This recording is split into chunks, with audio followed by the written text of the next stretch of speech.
Hello and welcome back to my channel. Today we're going to do another Cooking with Caitlin, and I have my glamorous assistant here with me. She looks really small. It's just because she's far back. So she's just going to be chilling out there with her little monkey. So today we are going to be making another recipe from this book. I haven't cooked one since that last one that I did. Was that the cinnamon one? Yeah, it was, wasn't it? Sorry, the lighting's a bit bad. So I'm going to choose another one. Well, I've already chosen another one. We are going to be doing this one here. Lentils, squash, orange and tomato.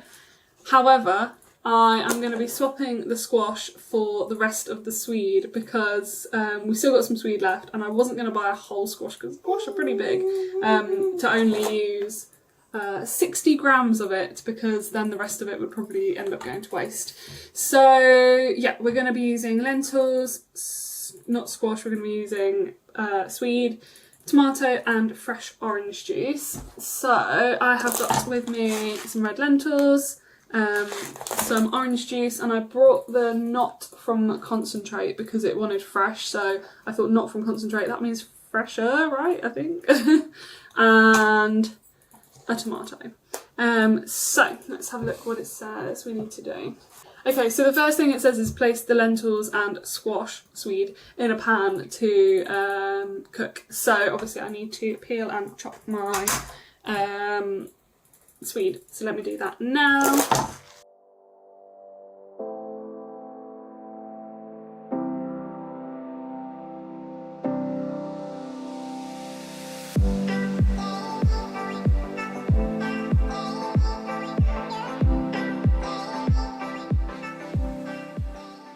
Okay, so it was a little bit harder to peel this time, I think because it was a little bit squishy on the outside.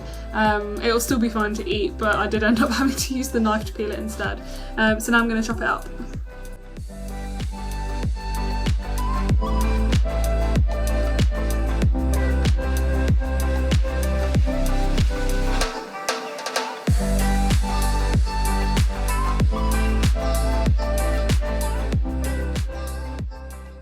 Okay, so I have put in a saucepan the swede and the lentils. My swede was 180 grams rather than the 60 it was supposed to, so I also tripled the lentils. Unfortunately, I did only buy one tomato, so we're just going to have to stick with one tomato. But yeah, so now I'm going to go and boil those, I think for 10 minutes. Okay, so that is on the hob for 10 minutes, and now I need to do the tomato. It says that it needs to be de-seeded and diced, and I'm going to cut it with this knife because I think it's easier to cut tomatoes with like a serrated knife. Have I made that up? Not sure. So yeah, I'm going to cut and de-seed this tomato. Okay, so I've done what I assume is de-seeding the tomato. I don't really eat tomatoes, so I'm not really sure what de-seeding it involves. But yeah, this is the tomato, and I'm going to now dice it.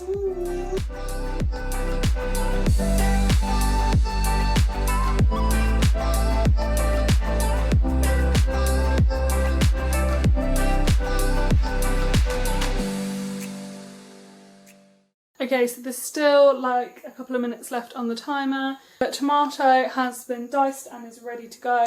It's a shame I didn't get more than one, but I didn't think I'd need more than one, so I'll know for next time if I make more, obviously, to get more tomatoes. The lentils and swede, there it is bubbling away, and it has created a foam, and it does say that in the recipe book. It says before you add the tomatoes, just skim the foam off.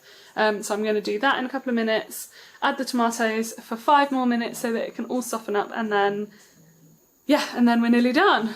Okay, so you're back in the cupboard. You can probably hear it bubbling away behind me. I've now added the tomatoes and it's just got another 4 minutes left. While I wait, I'm going to put the orange juice in this, I don't know what to call it, jug, beaker, what should we call it? I'm going to put the orange juice in there. Again, I'm going to triple it. So it says 4 tablespoons, I'm going to add 12. Yeah, I can do maths.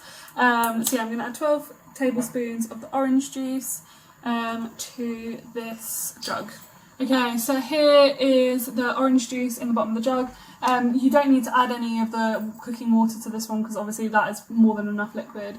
I have a feeling that this is going to be slightly on the wet side, but that's fine. I can always mix some baby rice through it if I want to thicken it up a bit when I'm feeding it to her. And obviously this is going to weigh loads of portions, like I will freeze loads of it. So yeah, just a couple more minutes now and then I will drain off the stuff that's cooking.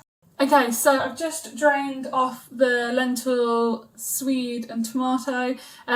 It's really wet, so I've just been letting it kind of drip for a little bit. But I'm going to put it in this with the orange juice and I'm going to whiz it up.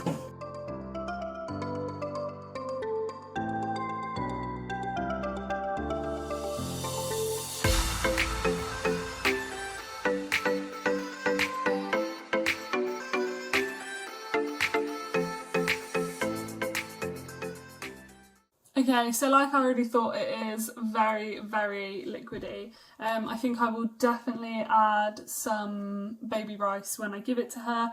I'm not sure if it's like supposed to be really liquidy because it is one of the earlier recipes in the book, or if having the lack of tomato made a difference. Maybe I should have added more lentils. Not really sure. Obviously next time I could add less juice as well, which would help.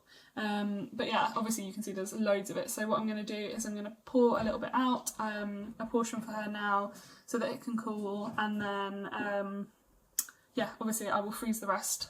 Okay, so it is cool.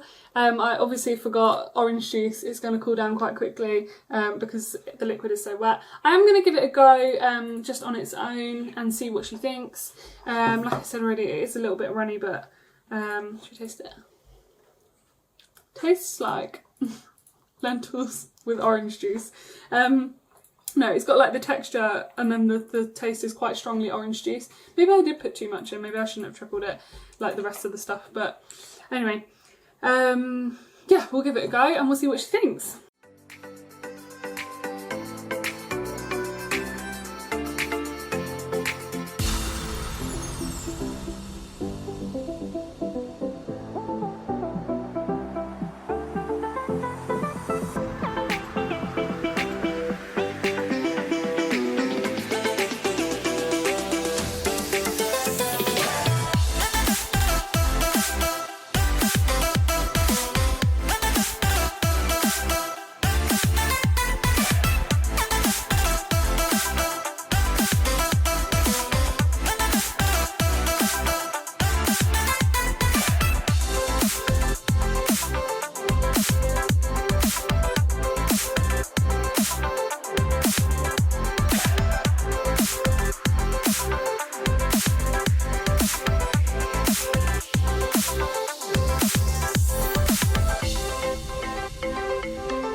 Well, it was clearly very delicious because she has polished off that massive portion.